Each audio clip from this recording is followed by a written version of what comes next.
Well, wonderful, Miles. Well, as you can see, our special guest is with us on today's A Real Blessing. Paul Jensen is currently Director of Business Developmental for Microsoft Xbox. He previously served as president of 2 casual game companies and vice president of Sony Pictures Digital in Hollywood. Jensen holds his MBA from Xavier University and BA in Business from Baylor University. He currently resides in Seattle, Washington area with his wife, Tiffany, with children 16 and 2-year-old. And then he's also an author of an awesome book we've been talking about, Over the Edge into Truth. Welcome to Rejoice. Thank you very much. Thank you. We were in the green room playing the guest game at the age. Young man. I mean, you have experienced so much to be such a young man. Yeah, it's not the age, it's the miles. Miles of my life. Tell us a little bit about your family. My family, I'm very blessed. I've had a wife of 16 years, wonderful woman, very supportive of me. Tiffany and my son, my oldest son, he's 13 years old, and I have a daughter who's 10. Look at that. Well, so you don't have a 16-year-old? No. Okay, I've been married for 16 years. Okay. I'm married for 16, son of 13. Okay, that's awesome. Alrighty. Well, you know what? You have a dynamic story to share with us today. And also, you've written a book. We'll get more into that in a moment. But tell us a bit about the miracle that God wrought in your life. Tell us about the miracle. Absolutely. Back in 2002, while I was vacationing in Palm Springs, I got my wife and my 2 kids and my sister and her husband and their 2 kids to all go to Joshua Tree National Park, which is about an hour and a half outside of Palm Springs. Out there's a lot of rock. It's very famous for rock climbing. It's very stark, it's barren, it's the high desert, and we were hiking around, and I said, okay, I want to take my 7-year-old son up to hike up just essentially boulder up an area. Now, as you're talking about this, I believe we do have a picture of that, that perchance they may be able to scroll to that. And there's the actual boulder. That's the actual part I climbed. In fact, if you look at that picture, from left to right is the boulder area that we eventually climbed up to about 75 feet up off the desert floor. My wife and my sister, they're actually to the far right of the picture on the desert floor. When I was up at that height, it was a nice flat 10 by 10 flat spot. I had stepped up on about an 18-inch high rock to see if I wanted to go higher. I'd slipped off that rock, fell, smashed my knee. My knee actually was fairly split open, so I had to, I looked at it and went, you know, I got my 7-year-old son up here, it's not so good, so I'm going to get need to get help getting my son down now. So I went to the edge, not the bouldering edge that I climbed up, but essentially a steep cliff to look down on my brother-in-law, who looked, quite frankly, very much lower than I thought he would be, because I could see more of the top of his head. And I said, Todd, get up here, help me get my son down.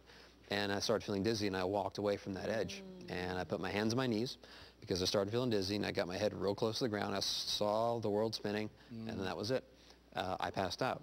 Now, when I passed out, instead of falling flat like I should have, my wife and my sister witnessed from the desert floor me being launched off the cliff.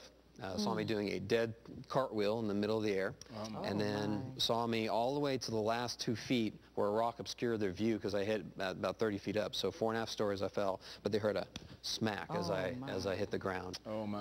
Obviously they screamed. They rushed right up to me.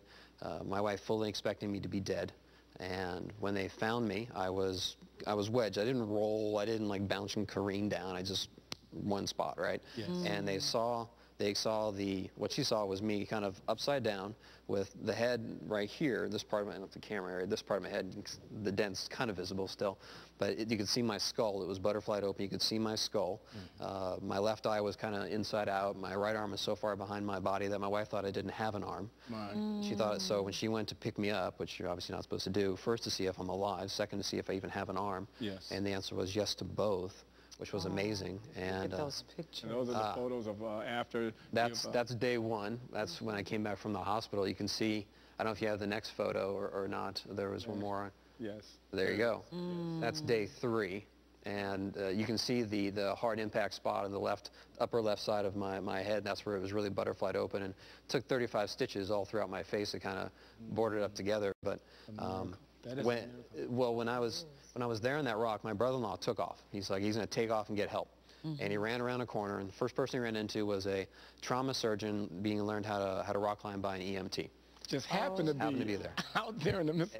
That's just God. So they came, and eventually as they went through, as he kept running, and he ran the wrong way, which is funny, to get back to get help, because Josh Street is very, very remote.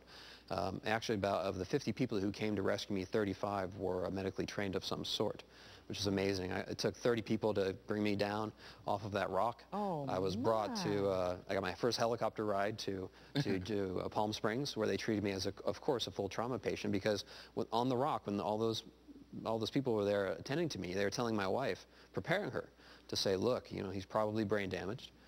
He's fell 4.5 stories. I'm sure he's probably has internal injuries, broken bones. He could be paralyzed. Yes.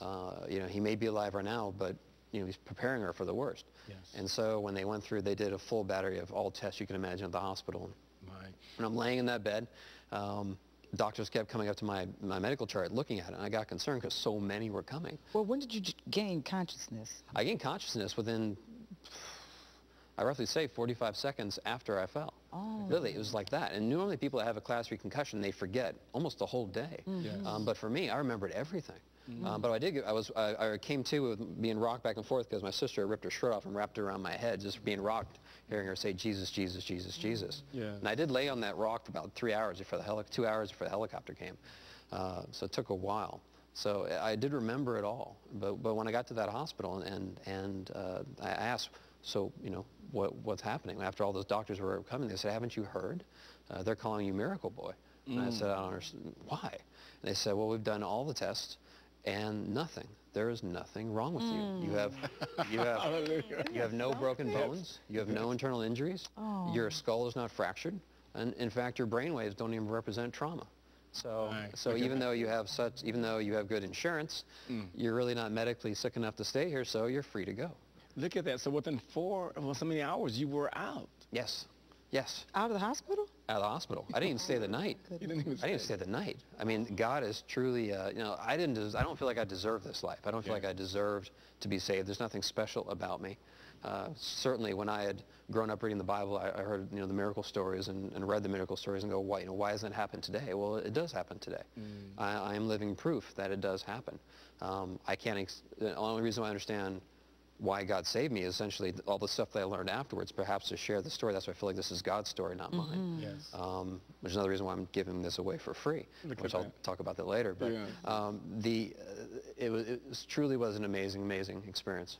Were you, and I don't know how to say it, but were you kind of running? I mean, when this happened, you were, as a child, you know, just looking in your book, you were already raised in church, basically, right? To go back, so I was Christian, very Christian, up till about, until I moved and had a series of moves, peer pressure, but up till about, when I was 12 years old, I felt called to be a missionary. Okay.